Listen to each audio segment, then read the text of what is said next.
what we had initially was the knife attack. This is the knife threat, okay? There's a couple common positions that they'll put blades on you, okay? One being this fashion, okay? This here, all right? You have the push where they're putting it in and they may be backing me up this fashion, okay? And then we have the all scary one where the blade's facing in on my throat. So let's start and discuss each one of these. If I've got somebody here, okay?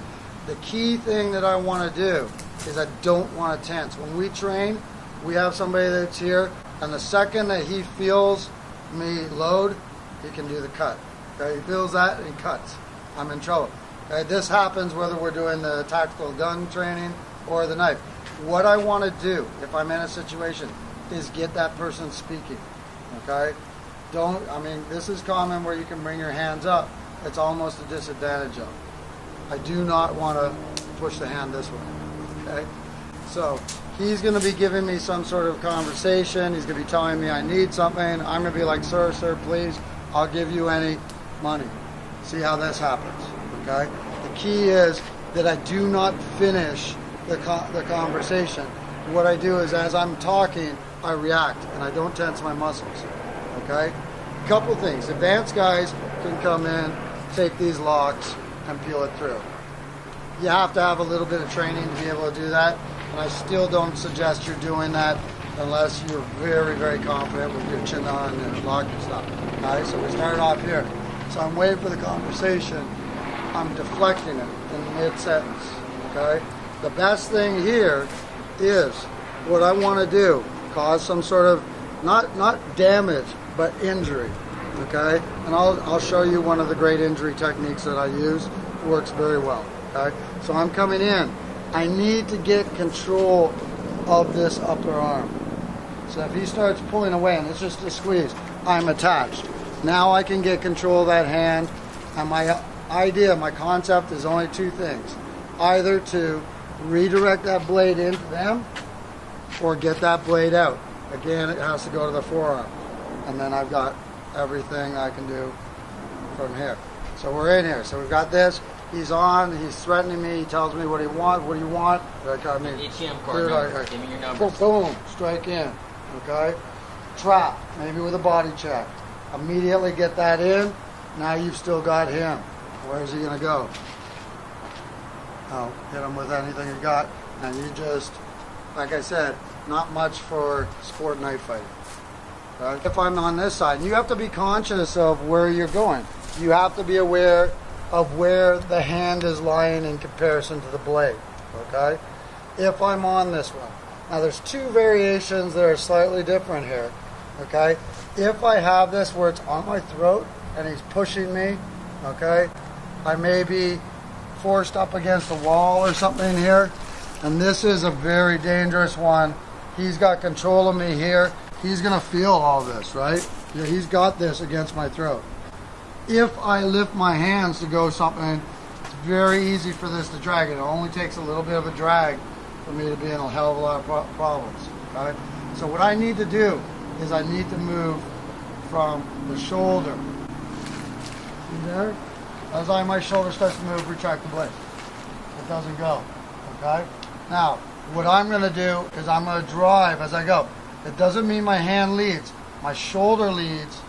Okay, it pushes that off my throat, and then anything I'm going, could be a hook, could be just a straight forearm, it could be an elbow. All right, and then again, I get control of that wall. Now we're using my body against that upper arm. If I'm squeezed in here, I can drive that in. Again, I can use that wall as a disarming technique if I needed to. So we have this wall press. I'm in a threat. I'm still again waiting for the conversation. Okay, I'm going to give you a little bit of a push. Okay, I relax. I'm like, I don't want to. Boom, I drive through. Okay, there's the arm. If I need to, there's a smash. Let me bring you back. Again, using it right in. If again this goes, he starts going for that, get your body in the way and get the blade. Once you got the blade, I pretty much will guarantee you he's going to think twice. Okay. Third situation is where he's got it here. He's got an angular one here. Okay. he's doing this type of stuff. All right, he's off to the side. On this one, same thing. I don't want to go against. I'm aware of the hand is not pushing me against something. He's just got this here. It's on the side of my neck. Right? From there, again, we've got a couple of variations. It doesn't matter. Let me just show you. It's situational. Okay? It's going to depend on how my body is, which foot is forward to my movement, my choice of movement. The choice of movement has one principle. Go the direction that it's not going to get you cut. Okay? If I happen to go with the back side of my hand, okay? As I'm going here, I'm in, hey, boom, I get a hold of that, okay? I may have to sweep it out, again, back in, all right? If he gets this, he's up here, okay? I may go here, boom, drive that strike. There it is, okay? Very simple, very effective. You've added the disarm from the previous section, okay?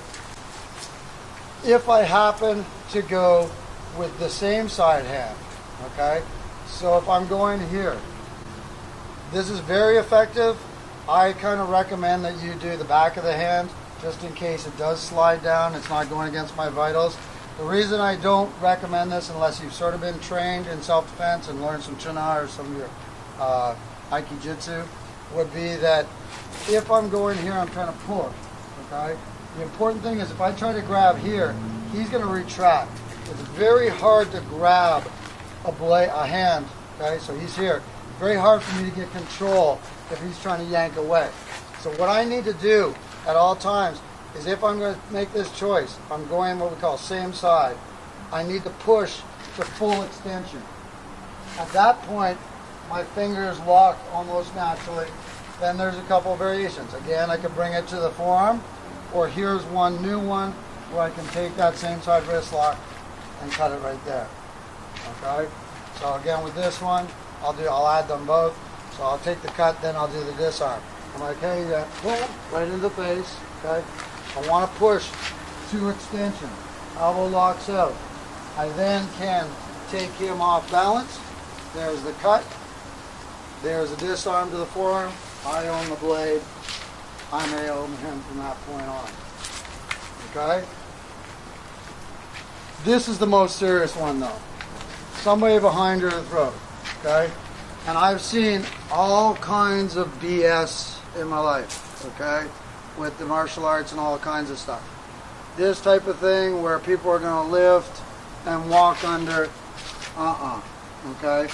If I'm here like this and I start to pull to walk under and he's got any strength, I'm done, okay? All he actually has to do, if I do that, is stop my head. So as I go, it's over. And guys that are knife trained and using these type of techniques probably have a bit of knowledge, okay? The only one that I'm going to tell you works is you need to get up, lock this to your chest, okay? He's going to start to pull. I am locked, okay? What I'm going to do is I'm going to pivot around only his wrist, okay? I'm going to pivot this way all the way till my shoulder faces him. I'm shoulder checking him, and I jam. At this point, he no longer has control of that blade, okay? Now, I don't have to disarm it. I could just push it. Of course, you know, be cool. I'm going to show you the disarm with it, okay? So I come up. I don't go here. I don't go stomp. I don't go anything. I'm in the middle, I'm like, hey, and I lock, okay? And I hold that for my dear life. I'm gonna pivot, not out wide, right here around this joint. All the way until I'm ready to shoulder check, okay? At this point, you can see how the knife, the web of my hand comes, right here, okay? The web of the hand can come in, clear the blade, take that, put them down if necessary, okay? You can see that technique here.